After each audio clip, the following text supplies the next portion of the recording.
Estimados estudiantes, les agradecemos poder volvernos a reunir en torno a una temática más de este estudio que se relaciona en esta ocasión con las personas que viven una situación de discapacidad y las vivencias en la historia. Para ello vamos a recorrer en parte la historia que tenemos presente y nuestra ruta de aprendizaje va a ser la discapacidad en la línea del tiempo, algunos datos de América Latina, la historia en Chile brevemente y la referencia bibliográfica. Para continuar, muy importante tener presente lo que nos recuerda Salmos 92. Dice la palabra de Dios que antes de que naciesen los montes y se formase la tierra y el mundo, desde el siglo y hasta el siglo tú eres Dios. Lo que vamos a revisar puede ser un poco chocante para ustedes. Sin embargo, es importante recordar que Dios siempre ha estado presente en la historia del hombre y ha ido ocurriendo una evolución muy interesante e importante en estos últimos años y en estos últimos siglos, que nos permiten también ver la mano de Dios en el cambio de la perspectiva hacia las personas que viven una situación de discapacidad. Lo primero que quisiéramos revisar es los antecedentes que podemos recopilar de la vida de las personas en la prehistoria. Nuestros escasos antecedentes están basados en las pinturas rupestres, en los grabados en piedra, que fueron el testimonio de esta época, de cómo se vivía y se sobrevivía a la falta de recursos que en ese tiempo existían en el mundo. La mayor parte de las personas vivían en tribus nómades, que implica que los grupos de las personas, grupos poblacionales, se movían de un lugar a otro buscando el alimento. Esto implicaba que se movilizaban tanto las personas como sus viviendas, sus animalitos, lo cual hacía muy difícil trasladar a las personas que estaban postradas o que tenían enfermedades graves. Por esa razón era muy frecuente que se dejaban atrás para no exponer al resto de la tribu a una muerte segura. La expectativa de vida en esta época era muy baja. Algo similar ocurría en los imperios, de lo cual tenemos un poco más de antecedente, porque en esta época existía ya un tipo de escritura. Aquí podemos ver, por ejemplo, que en Egipto se practicaban algunos tratamientos médicos para aliviar enfermedades, como por ejemplo las trepanaciones, donde se hacía un orificio en el cráneo para aliviar algunos síntomas. También tenemos antecedentes del Imperio griego. A los niños, a la edad de los 7 años, se retiraba de sus familias y se llevaba a estos templos o lugares de entrenamiento para que fueran soldados o practicaran deportes, porque la exigencia era tener mente sana en cuerpo sano. Si el niño no respondía a esta exigencia, se le dejaba para otro tipo de funciones de menor categoría según la mirada de esa época. Algo similar pasaba con las niñas también. Se retiraban las niñas para llevar a los templos para ser sacerdotisas. En el Imperio Romano las cosas no fueron mucho mejores, ya que la población se preparaba, los varones eran preparados para ser soldados romanos, preparados con alta exigencia para la mayor parte de su vida ser guerreros para la conquista de otros pueblos. Si no eran conquistados o eran conquistadores, también era frecuente que fueran esclavizados. Por lo tanto, era bastante dura la vida, bastante difícil. El pueblo subyugado tenía que trabajar en la agricultura y producir frutos para darle tributo al emperador, lo cual hacía que en general las poblaciones fueran muy esforzadas, con poca alimentación, por lo tanto la expectativa de vida seguía siendo baja. Tener una situación de discapacidad, tener una enfermedad, hacía que la vida fuera todavía más compleja para ellos. Jesús vivió en esta época, en la época del Imperio Romano. Vivió en el seno de una familia pobre, trabajadora, y a la edad de los 30 años comienza su ministerio, interesantemente con la lectura de Isaías 61:1, que también está registrado en Lucas 14, que dice: El Espíritu del Señor está sobre mí, por cuanto me ha ungido para dar buenas nuevas a los pobres, me ha enviado a sanar a los quebrantados de corazón, a pregonar libertad a los cautivos y vista a los ciegos, a poner en libertad a los oprimidos y predicar el año agradable del Señor. El Señor Jesús parte hablando en esta época justamente de las personas que se sentían agobiadas, se sentían oprimidas, que sufrían algún tipo de discapacidad. Y esto lo cumple cabalmente los 3 años de ministerio. Él recorría los lugares, como dice aquí en Mateo 4:23, enseñando en las sinagogas, predicando el Evangelio del Reino y sanando toda enfermedad y toda dolencia del pueblo. Su fama se difundió por todos lugares y venía la gente a pedirle que lo sanara. Y él sanó a mucha gente. Sin embargo, no sanó a todos. Y aquí es interesante poder entender que Dios es un Dios sanador, pero ya en la época de Jesús vemos que sanaba a algunos, pero no sanaba a todos. Esta decisión nosotros no la sabemos, no tenemos esa respuesta, pero sí podemos decir que Jesús se acercaba a la gente y conversaba con ellos y los escuchaba, y vemos un cambio de paradigma de cómo se acerca una persona judía a una persona enferma. Esto lo vamos a ver con mayor profundidad en la próxima clase, viendo la perspectiva bíblica de la discapacidad. En el medioevo existen registros de una gran pandemia, la peste negra, que hace que la población pierda la vida en un gran porcentaje. Muchos mueren a causa de esta enfermedad y muchos sobreviven con graves secuelas. La población cambia su mirada hacia su vida y comienza un fuerte cambio en el sentido de buscar respuestas. Y aquí aparece el Renacimiento como una manera precisamente de buscar respuesta a través de la ciencia, del método científico. Y comienza a haber una evolución del pensamiento humano en relación a entender lo que se estaba viviendo. Poco a poco fue modificándose la manera de vivenciar las enfermedades, de buscar soluciones médicas y de rehabilitación o de artefactos, ayudas técnicas que permitieran a las personas movilizarse.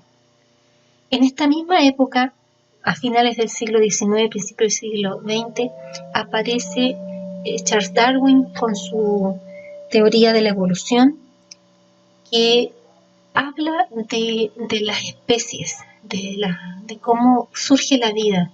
Y un primo de Darwin, el señor Dalton, formula también una teoría que se conoce como la eugenesia.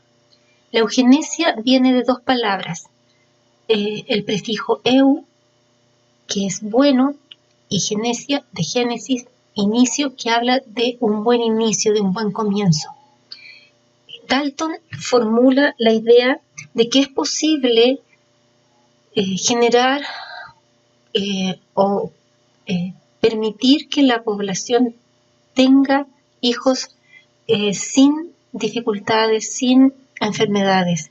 Y en esa época, muchas familias de la sociedad europea y de la sociedad de América del Norte comienzan a hacer matrimonios arreglados en el fondo para buscar hijos que fueran más perfectos.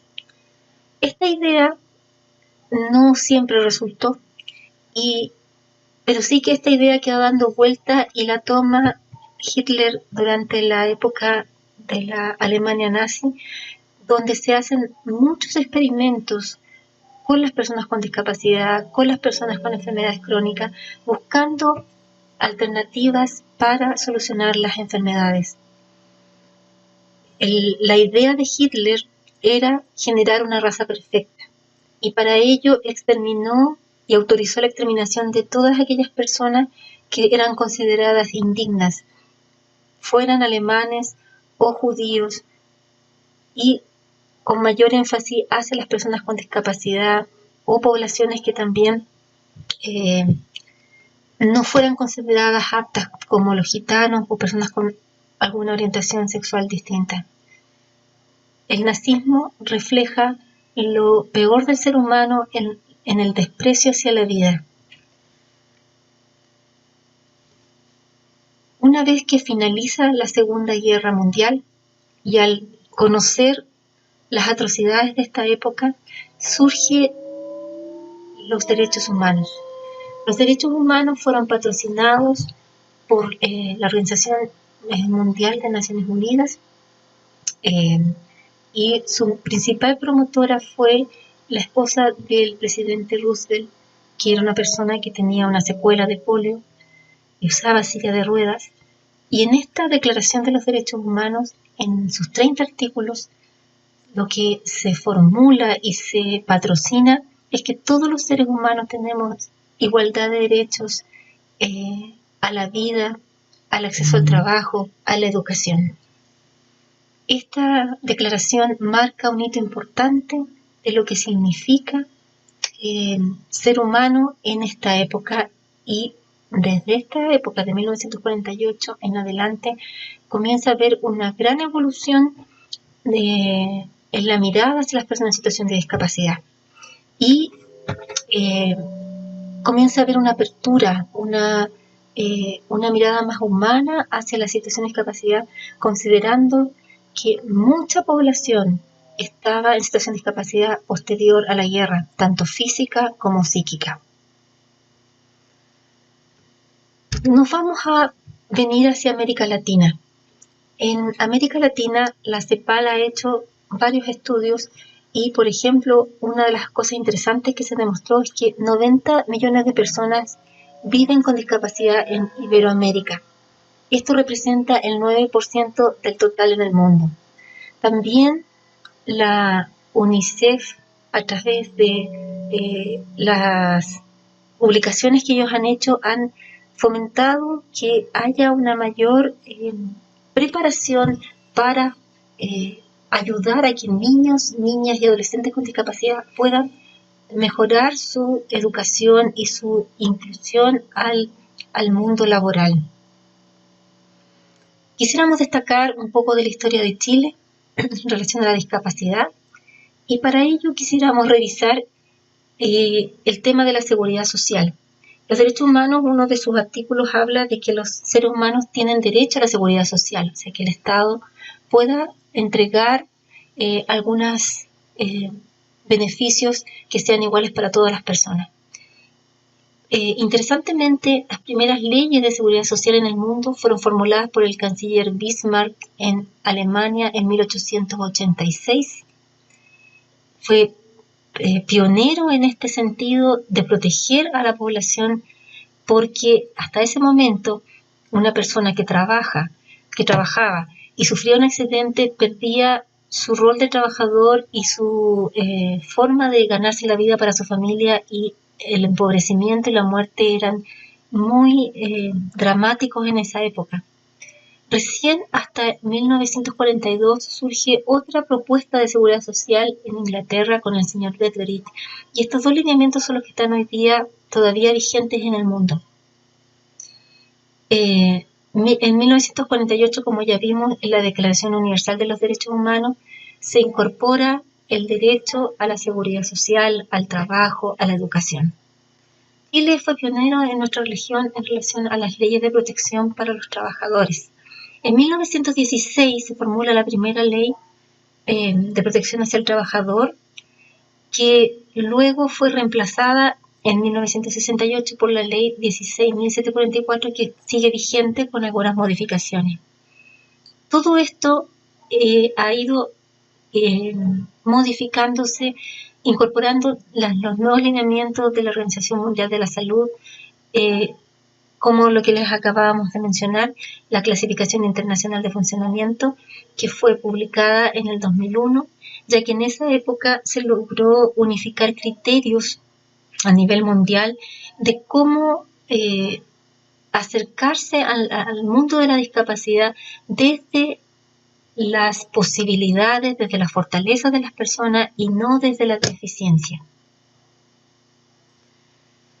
En 1994, acá en Chile, se crea la ley 19.284, que habla de la integración de las personas con discapacidad y se ejecutaba a través del Fondo Nacional de Discapacidad, el FONADIS. Luego, en el 2002, se publica el decreto 99, que incorpora las normativas de la Convención Interamericana para la eliminación de todas las formas de discriminación contra las personas con discapacidad. En el 2007, la ley 20.183 viene a asegurar el derecho de voto de las personas con discapacidad y obliga al Estado a facilitar que todas las personas tengan este derecho y puedan ejercerlo. En el 2010 se publica la ley 20.422, que reemplaza la anterior ley e incorpora las normas sobre igualdad de oportunidades e inclusión nacional de las personas con discapacidad. Esto es actualmente administrado a través de la Secretaría Nacional de Discapacidad, o CENADIS, que promueve la inclusión de las personas con discapacidad. La última ley que se promulgó en el 2017 es la ley 21.015 de inclusión laboral, que establece que el 1% de las personas, de los empleados de una empresa con más de 100 trabajadores debe tener o debe ser considerada teniendo una situación de discapacidad. De esta forma, asegurar que las personas tengan el acceso al trabajo. ¿Por qué ha ido ocurriendo esto en Chile? Es necesario reconocer el importante rol que ha cumplido la Teletón en este cambio de mirada hacia las personas con discapacidad. La Teletón nace en los años 70. En ese tiempo se llamaba Sociedad Pro Ayuda del Niño Lisiado, y obviamente eso ha ido cambiando. Actualmente se llama Instituto de Rehabilitación Infantil, que ofrece servicio de rehabilitación a los niños con discapacidad física principalmente. En este sentido, reconocer que el trabajo que ellos han hecho ha permitido que muchas personas a lo largo del país puedan recibir una rehabilitación adecuada con acceso a las ayudas técnicas. Pero no queremos dejar de desconocer que existe otro instituto, el Instituto de Neurorehabilitación Infantil Pedro Aguirre Cerda, que está ubicado acá en Peñalolén, que también ha hecho un trabajo arduo en estos años atendiendo a mucha de nuestra población de niños con discapacidad y entregándole ayudas técnicas en forma gratuita. El CENADIS también ha hecho hasta el momento 2 estudios nacionales de discapacidad. En el último estudio, en el 2015, la ENDISC, la encuesta de discapacidad, demostró que el porcentaje cercano al 20% de nuestra población tiene algún tipo de discapacidad, lo cual es bastante aproximado a la realidad mundial. En esta encuesta también se demostró que de las personas con discapacidad, en su mayoría son mujeres en el rango etario de adultos y de adultos mayores. Un hecho evidente en esta encuesta es que la mayor parte de la población que tiene alguno de sus miembros con discapacidad pertenece al primer y segundo quintil. Esto equivale más o menos al 25%. Esto significa que nuestras poblaciones, o nuestras familias más bien, que tienen algunos de sus miembros con discapacidad, son población empobrecida. Y cuando hablamos de pobreza, no estamos hablando solamente de la falta de recursos financieros, sino que se habla de una pobreza multidimensional. ¿Por qué? Porque incorpora estos hitos, estos aspectos de la pobreza, que es la falta de recursos monetarios, el menor acceso a la escolaridad, el menor acceso al trabajo, a la vivienda y a la salud. Por eso es que estas personas, las personas que viven en una situación de discapacidad y su familia, requieren un apoyo más amplio para poder tener una vida más normalizada y con mayores oportunidades. También quisiéramos mencionar, en relación a la discapacidad intelectual, el hecho de que existe la educación diferencial acá en nuestro país, que permite el acceso también a niños con esta circunstancia para educarse y poder acceder a un trabajo. La educación diferencial en Chile ha tenido una larga evolución. Sus primeras escuelas nacen en 1852 y ha pasado por al menos 4 periodos. El último periodo integra el principio de integración e inclusión. Algo similar ha ocurrido con las escuelas para niños con discapacidad sensorial. La primera escuela para niños sordos fue creada en 1852, conocida como la Escuela Anne Sullivan, que todavía está vigente, y lo mismo ha ido ocurriendo con las escuelas para niños con discapacidad visual y con multirretos. La educación diferencial ha ido evolucionando en la época de tener educadores con poca formación a educadores hoy día que tienen múltiples oportunidades y múltiples visiones de la educación, con decretos que han ido permitiendo que casas de estudios ofrezcan excelentes formaciones para los jóvenes que les interesa la educación diferencial en Chile. Hoy día el informe Warnock permite que la educación diferencial esté mucho más orientada hacia la integración escolar, para que los jóvenes puedan integrarse a un sistema más normalizado, más regular, donde se den los aportes a los niños a través de los programas de integración escolar, que funcionan bastante bien hasta la enseñanza básica, y posteriormente puedan acceder a capacitaciones laborales. Algo similar ha ido ocurriendo con las personas con discapacidad psíquica. En 1852 se crea la primera casa de acogida para personas con trastornos en el ámbito psíquico. En esa época la institucionalización era lo que primaba, y esto estuvo presente hasta más o menos la década del 90, donde se hace un cambio de paradigma, como lo mencionamos, a través de un estudio distinto, mucho más humano, de las personas que viven una discapacidad, y se va evolucionando a evitar la institucionalización de las personas. Desde esta casa de Orate, por muchos años, se crea posteriormente el Instituto Psiquiátrico del Dr. José Horvitz, que todavía está vigente en nuestro país. Y en este instituto, por ejemplo, antiguamente a las personas se les institucionalizaba y quedaban por muchos años. Actualmente se les recibe por un tiempo, se les hace un tratamiento farmacológico, psicoterapéutico, para estabilizarlo, y rápidamente se integra nuevamente a sus familias y sus comunidades, para evitar que pierdan el vínculo con sus comunidades. Todo esto está enmarcado en un cambio hacia las personas en situación de discapacidad o con enfermedades crónicas, que cambió de un modelo médico rehabilitador hacia un modelo mucho más participativo. Estos modelos más participativos se enfocan principalmente en la persona y en las necesidades que tiene la persona y en sus anhelos, en sus posibilidades, en su fortaleza, y por eso entonces se habla de equipos multidisciplinarios que incorporan a las personas que vive la discapacidad, a su familia y a los profesionales.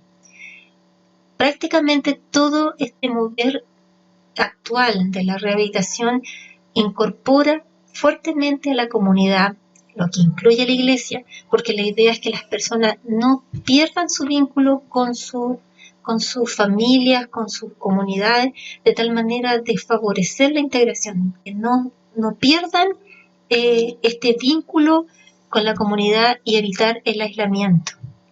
Esto se hace a través de múltiples actividades, tanto deportivas, artísticas, de rehabilitación, pero dentro de la comunidad.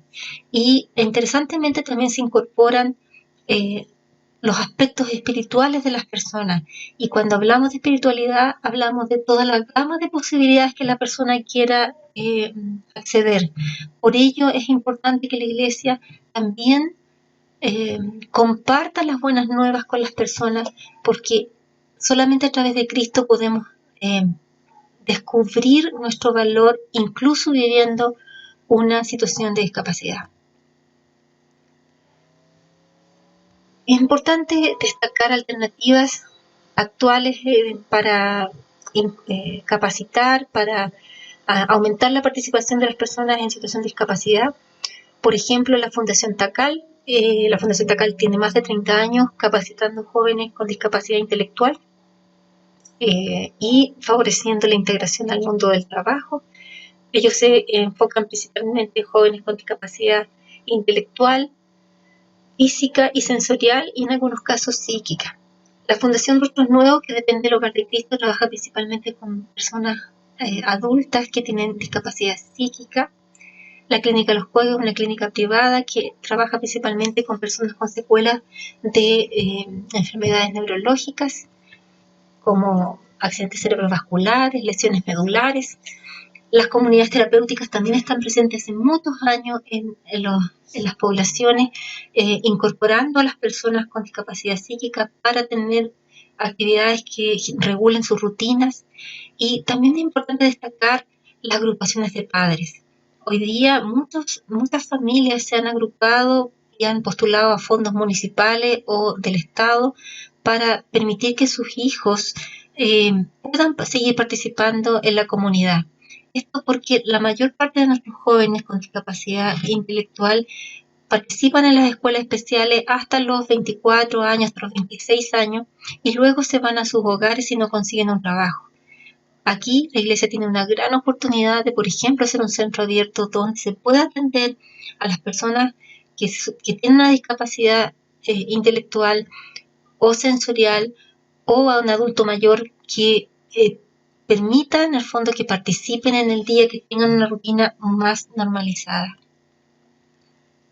Chile ha evolucionado en estos años a ser un país mucho más participativo, con mayores oportunidades, y eso lo vemos en el deporte paralímpico, en las universidades, lo vemos incluso en las empresas que están interesadas en mejorar su accesibilidad para cada persona, y para ello nosotros también tenemos la oportunidad de ayudar en la educación para que las personas aumenten su participación. Una de las maneras, por ejemplo, es inscribirse en el Registro Nacional de la Discapacidad a través de una gestión que hay que realizar a través de sus comunidades, de sus consultorios. ¿Para qué? Para acceder a beneficios de tipo de trabajo, de educación. Aquí es muy importante entender que la iglesia es parte de la comunidad y es parte del aporte que podemos hacer para cada familia. Para ir finalizando, queremos agradecerles mucho el que estén participando de este curso. Realmente para nosotros es un privilegio poder compartir este tiempo con ustedes. Queremos que se sientan acompañados, queremos que ustedes también asuman este compromiso con nuestras familias, con nuestros familiares, con nuestros hermanos que viven una situación de discapacidad, para que cada uno de ellos se sienta acogido y amado, para que ellos sientan que son importantes tanto como cualquier otra persona para el Señor. Muchas gracias. También les quisiera mostrar la bibliografía que hemos revisado. Hay mucha bibliografía, si ustedes quieren más pueden preguntarle a sus tutores o nos hacen llegar sus preguntas y agradecerles este tiempo de poder compartir. Muchas gracias.